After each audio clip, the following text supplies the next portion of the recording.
पंजाब विधानसभा का मॉनसून सत्र सोमवार को खत्म हो गया। सत्र के आखिरी दिन पंजाब सरकार की ओर से 8 बिल सदन में पेश किए गए। सरकार ने इन बिलों को पारित करवा लिया, लेकिन कांग्रेस ने इन बिलों को लेकर सीधे तौर पे कहा है कि जो 8 बिल पंजाब सरकार के द्वारा लाए गए उन्हें वक्त रहते विपक्ष के नेताओं को नहीं सौंपा गया। बिलों की कॉपी ना होने के कारण कांग्रेस के ज़्यादातर विधायक जो कि इन बिलों पर हो रही चर्चा के दौरान अपनी बात रखना चाहते थे, वो अपना रिसर्च वर्क नहीं कर सके और इसी कारण से बिलों को लेकर कोई भी ठोस बात कांग्रेस सदन में नहीं रख पाई। कांग्रेस का कहना है कि जो भी बिल सदन में पेश किए जाने होते हैं उन्हें कम से कम 48 घंटे पहले कांग्रेस के विधायकों को सौंपा जाना चाहिए था। विपक्ष का यह हक बनता है कि सदन में आने वाले बिलों को वो पढ़ सके और पढ़ने के बाद अगर कोई ऐतराज़ है या फिर अपनी बात अगर कोई भी विधायक सदन में रखना चाहता है तो उसे इन बिलों की कॉपी वक्त पर मिलनी चाहिए। हालांकि इस पूरे मामले को पंजाब की आम आदमी पार्टी सरकार ने खारिज कर दिया है। उनका कहना है कि सदन में बिल पेश करने से पहले ऑनलाइन अपलोड कर दिए जाते हैं और सत्ता और विपक्ष के विधायक वहीं से इन बिलों की कॉपी लेकर इसे पढ़ते हैं, लेकिन कांग्रेस बेवजह इस मामले का मुद्दा बनाने का प्रयास कर रही है। वहीं मॉनसून सत्र के आखिरी दिन भी कांग्रेस के द्वारा पंजाब के सीएम भगवंत मान और पंजाब सरकार के खिलाफ सदन में प्रदर्शन किया गया। सदन परिसर में कांग्रेस के विधायक अपने हाथ में पोस्टर लेकर पहुंचे और पंजाब के सीएम भगवंत मान के खिलाफ नारेबाजी की। पंजाब सरकार के खिलाफ भी नारेबाजी की गई।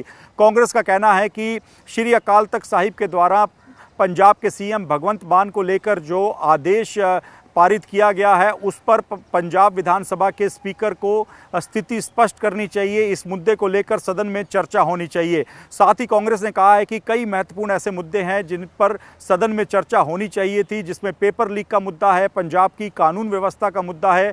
ये वो तमाम मुद्दे हैं जिन पर सदन में चर्चा होनी चाहिए, लेकिन ऐसा नहीं हो पाया। कांग्रेस ने मॉनसून सत्र की अवधि बढ़ाने की मांग की थी। हालांकि पंजाब विधानसभा के स्पीकर ने इस पूरे कांग्रेस के प्रस्ताव को ठुकरा दिया है। उनका कहना है कि सदन में तमाम मुद्दों को लेकर चर्चा हुई, लेकिन कांग्रेस ने कई महत्वपूर्ण सदन के जो सत्र थे उनका बहिष्कार कर दिया। इस वजह से अब कांग्रेस सदन का कार्यकाल बढ़ाने की मांग नहीं कर सकती है।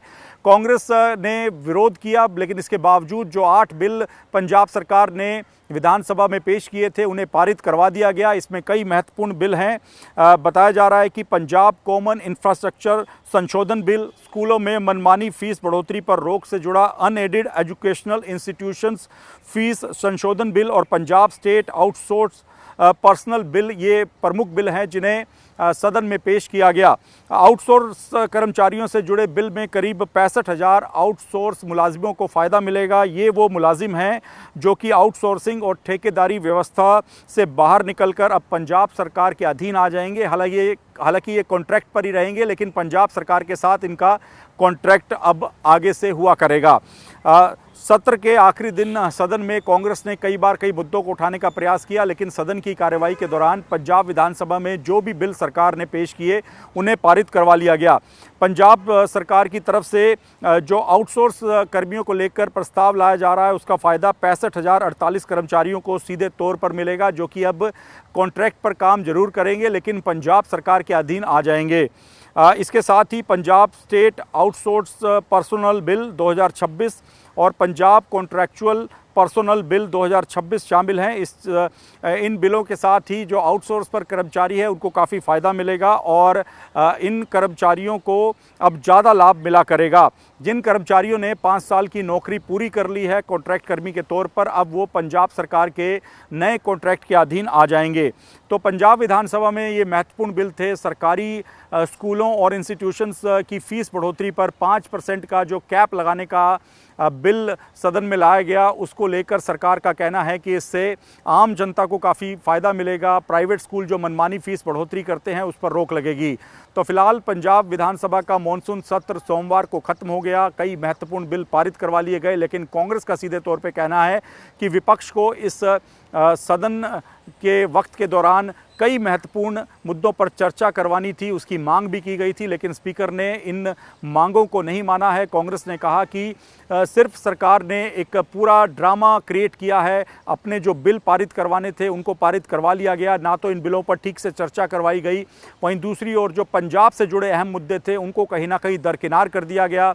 पंजाब विधानसभा में नीट के मुद्दे को लेकर चर्चा होती है, नीट पेपर लीक के मुद्दे को लेकर पूरी बहस करवाई जाती है, E20 जो फ्यूल का मुद्दा है उसको लेकर चर्चा करवाई जाती है, लेकिन जो पंजाब के अपने मुद्दे हैं उनको लेकर चर्चा नहीं करवाई जाती।